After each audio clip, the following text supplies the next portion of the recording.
afternoon, everyone.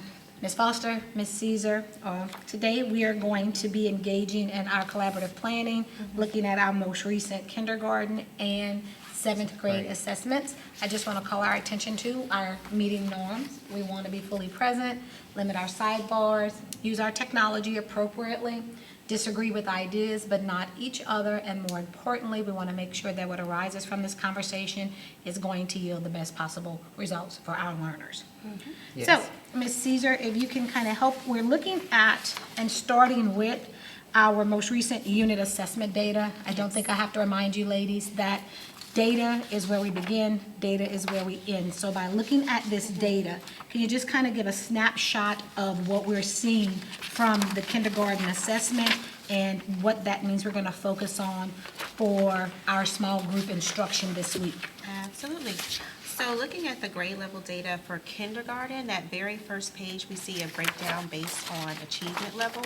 So we had a total of 68 students assessed, and 65% of those students scored at an advanced level. 15% mastery, basic 7%. What we're going to really focus on are those students who scored unsat and approaching basic, which is a combination of about 13%. So, Ms. Caesar, based on those students who are not proficient, they're at the approaching basic or the unsat level, these 9 students total are what we're going to define as going to be that teacher focus group. Yes. In using our blended learning model, right? Absolutely. Okay, so, And the rest of our planning is going to be around an overall grade level, like what do the kindergartners need support with. So if you turn to the second page, that's where we're going to see the standard performance. And what we're going to focus on is that last standard, which is K 3.5. We had 66% of our students scoring at mastery, so we want to get that number as close to 100% as possible. So the work that we're going to do and prepare for next week is going to center on getting these students to master this particular standard, construct maps of familiar locations. okay. And so, using our blended learning model, we know that kindergarten, first and second grade have 30 minutes of instruction daily. Right. So we want to make sure that we're actually maximizing that time, and it is the mini lessons in those station rotations are going to average about, what would you think, maybe 7 minutes? About that, yeah. 7, 10, maybe. So in using that time, what do we want to push in? How do we want to drive that in?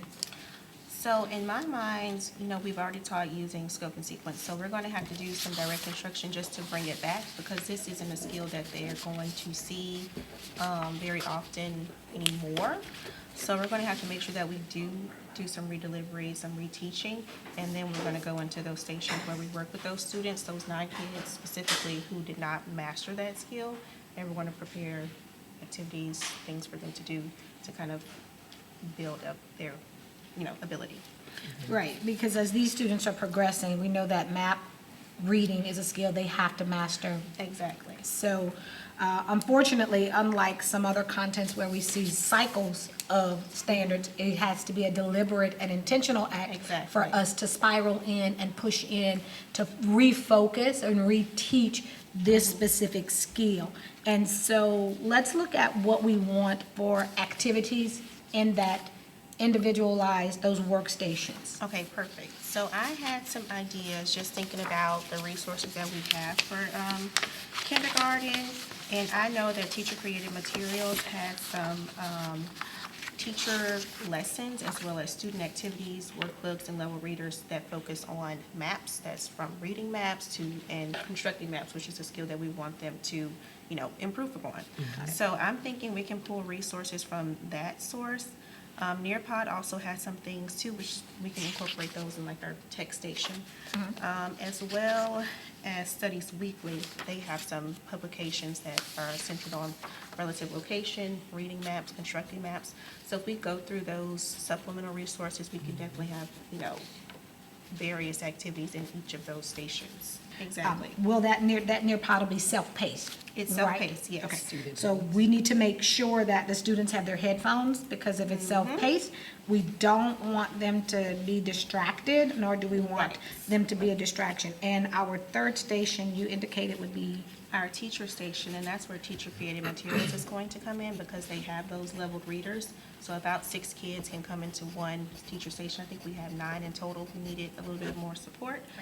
So we definitely have enough readers to accommodate all of those students. So we'll use the leveled readers as well as that teacher's guide to deliver a more pointed instruction for that group of kids.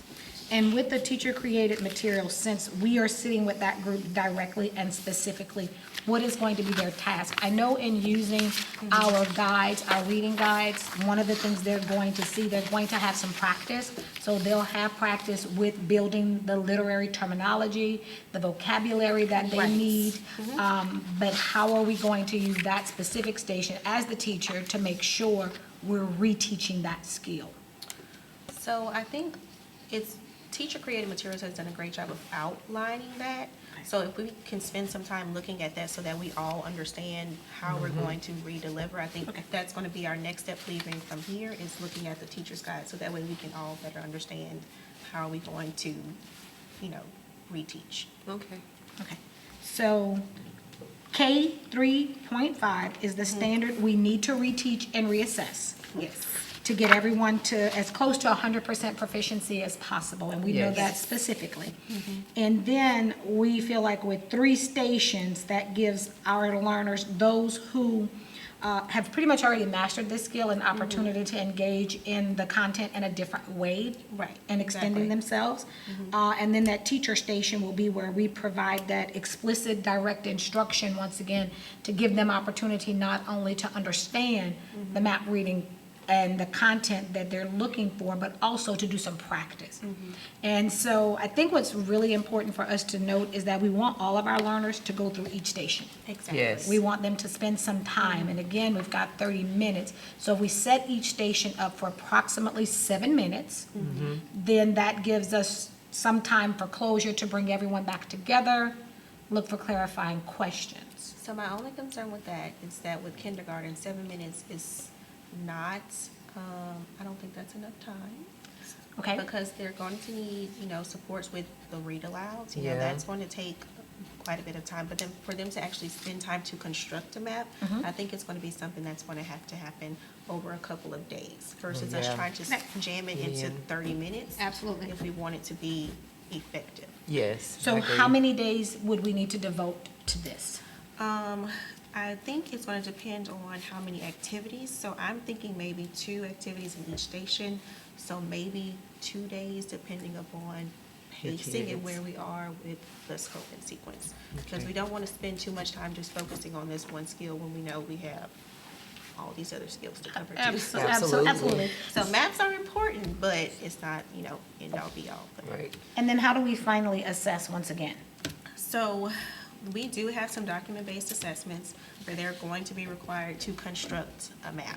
So that can be a map of a bedroom, a map of a school, and I think that's where it's going to be important for that direct, that teacher station, is that we zone in on constructing maps so that they understand a map can be of, anything. It can be a school, it can be a place, it can be your home, your community, and just supporting them in, I guess, understanding Right. that. And that's going to prepare them for 7th grade, because we have map reading all through 7th grade, so. So, yeah, they're going to have to construct a map. That's going to be how we assess if what we've done is effective, because that's the standard. Construct a map of familiar locations. And I like that, because that also takes us to a deeper level of questioning, because now they're having to construct something, they're having to produce something. They're not just looking or identifying or pinpointing things on a Yes. map. They're really having to internalize, do I understand what a map is, what a map should contain? Exactly. And so I guess we'll be providing, as we have that exemplar, we may need to do another one, just to make sure everybody sees that. Yeah, and we're definitely going to want to have a checklist or some kind of rubric to go Okay. along with it, because, we're telling them a map has a title, it has a key, it has cardinal direction, so we want to ensure that when they construct a map, that they have those different components. It's not just a picture of your bedroom. You know, it needs to be a functional map. You need to be able to use it. So we want to make sure that we have some kind of rubric or checklist for their work. Okay, so ladies, as we wrap up, we've kind of looked at the data. We know what it is leading us to and what we need to do for both reteaching, for that group to experience success. And we are going to reevaluate them using our blended learning model. Yes. And so, again, our stations, teacher table, that's where we're gonna pull those leveled readers and TCM. Our tech group is going to do that draw it where they're actually having to Constructing a map. construct a map. And then our collaborative team will do the time to climb to just kind of reassess and see if they actually have mastered that specific standard. So we are going to reconvene our next collaborative meeting session on December 9th. So by then, this should have been completed and we should have the data to look at to be able to make any conclusive decisions about what next steps would need to be as they pertain to this specific standard. Absolutely. Absolutely. I want to thank each of you for your time today and everything you do in our classrooms to make learning possible for our students.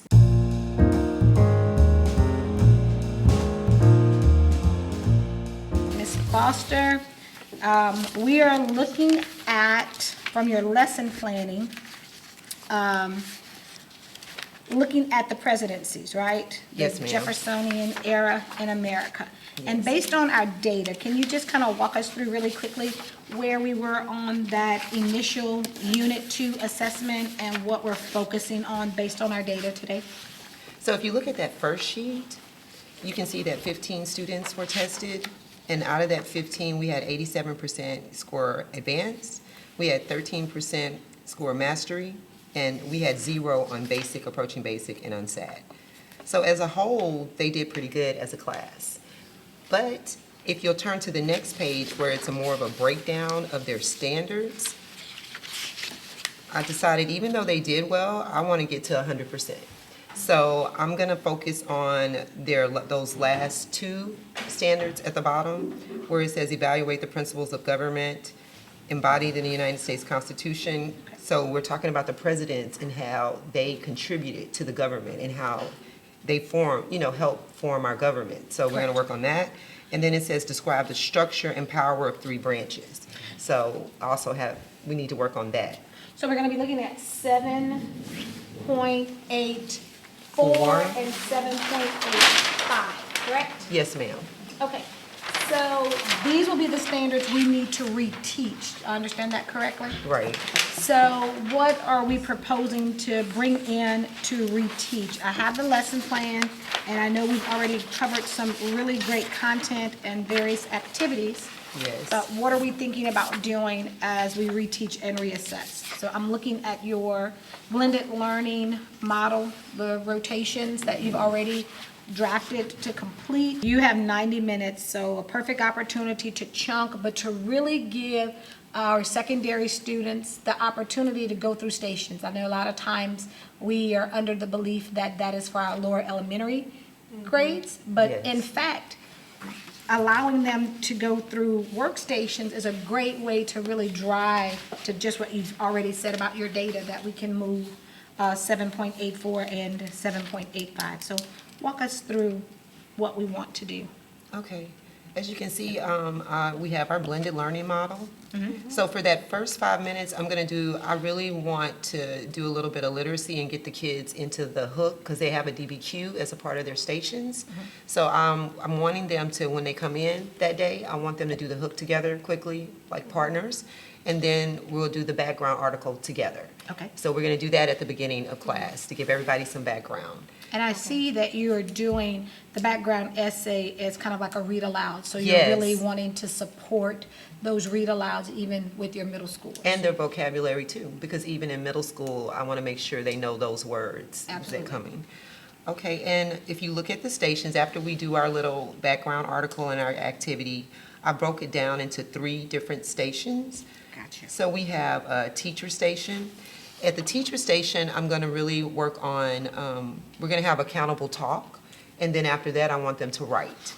So they're going to be answering a question, like this one is an example, like I want them to pretend they're Jefferson, and what would you do if you were Jefferson to get patrons or other your people to vote for you? And then I also want them to pretend they're Jackson and see what they would do to get them to vote. And the reason I chose this is because we have already looked at documents. We've been looking at documents in this unit for the last week. So I want to see, have they been really absorbing those documents? So if they can do the voting, like, why will you vote for me? Then that means they understand how that president Like, feels politically. I think this is a role play activity is an excellent idea because it allows them to take a break from having the text there with them, but to really engage in an opportunity where they can talk, they can ask questions, they can move, and this will really help you to know, do they understand the positions that both of these presidents held? So if I'm Jefferson, obviously I have a certain platform. If I'm Jackson, I have a certain platform. And getting you to vote for me, you have to understand my platform. You have to understand what I'm pushing for. Absolutely. And so I think the role play is an excellent opportunity for them to have to craft their own little campaign snapshots. Yes. So I think that's really nice. I like It's that. also a very good opportunity to make sure that my kids are doing accountable talk. So I'll be paying attention to how they answer those questions, and and then at the end, before they leave, I want them to write at least a one-sentence answer about that president and what they, Their stances, their stance maybe? on that president and how they feel. Just Okay. one sentence, like we'll do a little quick write on ACEs, Okay. and they'll just answer a quick question before they move to their next station. I like it. Okay. Because that, again, gives them practice with understanding the text, having to write, but more importantly, to use their voice in showing that they understand what's being asked. And we really want to lift that accountable talk along with high-level questioning and high-level tasks. So I think in this aspect, we're touching on those points. I'm thinking about like timing. Okay? So how long are we expecting this to take? So unlike elementary, we have 90 minutes. Right. And so this, I'm doing this, we're almost through with unit 3.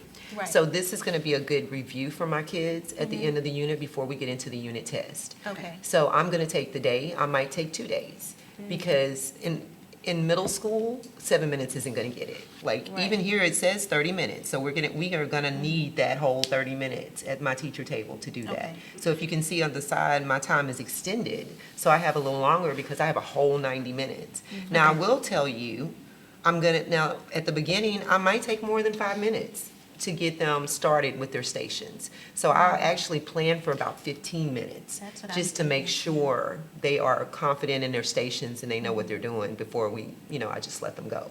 So it is gonna take a little longer. That's what I was thinking So too. 2 days, I'm thinking. Okay. I was thinking for my class that that opening might be a little bit longer than Okay. 5 minutes, just because they're going to be sourcing those documents. I want to show them how to do that. I guess not sourcing the background essay, but drawing information from the background essay, if that makes sense. It does, but at this point, we are in Unit 3. Right, so they should have some background. Do we not, and you have to be able, I guess, we know our learners. Are they still having difficulty sourcing a document? Because I would Exactly. hope at this point in Unit 3, it really is only taking about 5 to 7 minutes to source any one document. Now, do we want to, as a part of reteaching, kind of give them a refresher and point out what it is that calls for? So like, how is sourcing this document going to help them develop the claim Right. of each one of those presidents, which stance they're going to take or what they're going to write? But I don't know if we need 15 minutes. I guess it depends on your kids, but to what you would say, then you might think then maybe instead of doing the hook, maybe the background article and Versus- modeling, So maybe switch them out if I need right? to. Or maybe not do the hook because my kids have already done that. Maybe switching it out to a document analysis. Let's pause. I like the way this is going because not everything is agreed upon. We're actually having a dialogue. Disagree with ideas. Ideas, Right. not people. Not that I'm And disagreeing so with you. that's- No, I didn't- no, no, I think it but was that's- perfect. But that's why I did like that, Fine. because I wanted to just call y'all, don't get upset that everybody isn't saying yes, yes, yes, yes, yes. Oh, no, I It wasn't. should be that, why are we still taking 15 minutes to source a document in Unit 3? That's a problem because testing is in May. Right. That would be an issue if they still don't know how to source documents. Then we're not looking at that standard, we're looking at that strategy. They don't Yeah. know how to source that document. And how do you combine that strategy with meeting the demands of the standard? Right. And so, which again is something that should come up in collaborative planning. right? This So you Ms. might Foster swap might that be out, that though. space where you step out and you step Yeah. back in, what we were talking about yesterday. Yes, and that's where I think that's perfect, because you have to do what's good for your students. Okay. Like for my students, I think they're okay with the Okay. document analysis. All right, cool. So we But can that doesn't mean that if I look in their group and they're struggling, I might not go back Yeah. and do a Well, model. If we're doing stations and we want them to be done effectively, we can't always get up and go to them. I think we may want to draw Yeah. on something like Acts 3 before me. Yeah, And then that's a get good them idea. to hold their question and write it down. And I think this is where we can have some distinction between elementary versus secondary groups, because we can get you to jot your question down, maybe do like a parking lot in the classroom, and then collect those questions after everybody's been through every station, and that gives us an opportunity to correct any misconceptions, to ask any clarifying questions, to receive clarifying questions from students, and definitively know, did they understand it? So I think we can do that. And it's not that we're not gonna check in on them, we want them to stretch. So while you're working with that group to really refocus them, then we can also make sure that we've got a strategy in place that if a learner hits a snag, this may be what you wanna do. One thing I used to do, I didn't do the Acts 3 before me, I used to have different color cups. Okay. I used to do yellow, green, and purple. Okay. Oh, And so, Red means jump yeah, over. well, purple means that, I may have a question. Green, obviously, we're on autopilot. Yellow means caution, like I need some that's a help, good I need idea, some help. too. And all they had to do was put the cup on top. And so while I'm with my kids at my station, my teacher station, I could just look up and do a cursory glance of my room, and I already know I have 2 kids over there that I need to get to before we start the next rotation. So while we're closing out one station, they're moving, and I get to tell this group, guys, you go ahead and take your seats, you see what it is we're about to do, and I'll be right back. And I would go check in with those kids and say, okay, what was your question, what was your concern?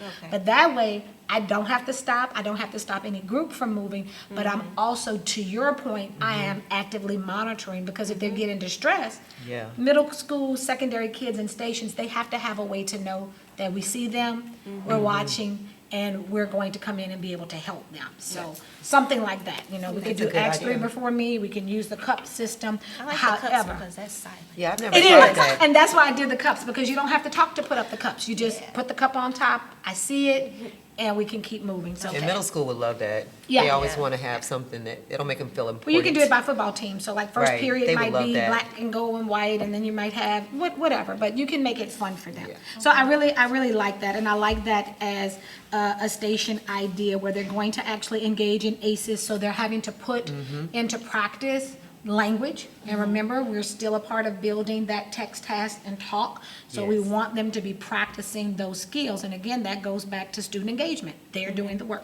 They're owning their work. Okay. Okay, so we're doing the role play.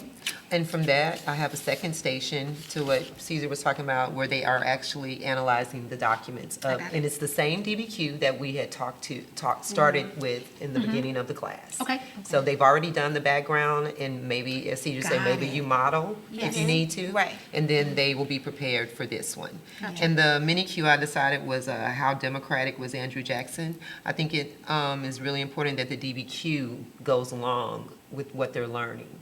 So I really was specific in going to pick that out for them. Historical documents influence the formation of U.S. government. So just based on the title, I can see the connection between what they're doing in that station to the Yes. standard, which is what we want to, uplift. Absolutely, and then we're meeting the state's knowledge demands that they're using primary and secondary sources routinely, that we are making sure they're writing, they can express claims, and they can Right. support that with their own reasoning and evidence. So I think, and of course, DBQ is just a perfect way to do that. I'm just glad we have so many options that we Right. could Me pick too, from. Val. Yeah, And even to that point where you're talking about like on the second day, I know we need to talk about the third one, but on the second day, I'm hoping that I can get my students to write. So say they finish their sourcing, so then you can have some, if you look at the bottom, I have some early finishers. So if they finish their sourcing, then they can go ahead and let's start working on that essay. Let's do our chicken foot, let's do our bucketing. So that'd be a good extension for my kids that maybe can source and move on. Because this isn't their first DBQ. No, They're we've already familiar done with this. We're Yes. just using this specifically because we want to make sure they're looking at in the historical record and Right. the context, what it is, the contributions of the president, what has taken place here. Right? So So what that's is enough. our third station? that So we're our gonna be third looking at? station is, I want them to complete an article and achieve 3,000. They've been having a little bit of problem with the branches of the government, and this one kind of deals with the executive branch with the president. Okay. So this one is, the first contest was not a contest, and it's about the president. So I think they'll enjoy that article, and also to go along with extension, because in middle school and high school, you always need to plan for extensions, because some kids might finish. So this particular article has 5 steps. So I've looked Okay. at it, I'm gonna have them do the maybe first and second step in their station, depending on how long it takes. And then on the second day, they can go do. But if I have a kid that finishes everything, then they can finish all the steps, and then we can roll back to the DBQ if they need to. And so with this specific article, we know we've worked with Achieve to align articles specifically with the content that we have, especially for 312. So is this one of those articles that is. aligns? So we're hitting 2 buckets at once. We're also supporting the alignment to this standard, but then they're getting to do that Achieve article, which allows them that practice. Will the Lexile level have to be adjusted in this specific article, or is it one that learners you feel like they can tackle? I think they can tackle it, and some of my learners, if you know, Achieve 3,000 adjusts for them. Right, So that- it's gonna meet them where they are, so I Okay. think it'll be fine. Okay, so you won't have to do any further adjustment. It'll just be based on. Automatic, Yeah. the system itself. Right. So for that level set, based on where they were for level set, then what you're saying is they've consistently done the 3 articles a week, and so it already has every learner where they Right. need to be when they encounter this article. Yes, and you Got know, we want to get them at 75% or better on that, so. Absolutely, that's where we're gonna move that Lexile score, and so we're, again, the text, the task, we're getting them to engage. We've got accountable talk included in here. Students are writing, and I know that you've got note to use the content and claims rubric. Ms. Caesar, any other questions you might have or feedback? I like this. I love from beginning to end, looking at the role play. The technology station is in there, but everything is driving back, which I think is important, especially in secondary, to the resources and tools that we have. You Yes. don't have to get anything outside, using what we have to make it make sense, because that reinforces The the standard. standards. And that's how we're going to see if they're actually mastering that content. And so I think that's Yeah, it's a another good part idea. of what this conversation is about, is just making sure that the students are center at all times, no matter what other things change. We're driving the instruction based on what their needs are. Yes. And so I think we're in a good place here, and like all of our collaborative conversations, we know we have to figure out our next steps. So we've identified all of our stations for this group, and they're going to be doing ACEs. They're going to have their Achieve.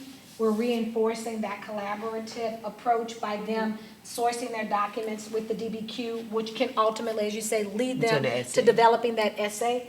And we'll go through this process the coming week, and by Friday, we should have new data that we've assessed to Yes. determine whether or not we are up to those proficiency rates. Thank you so much for everything that you do.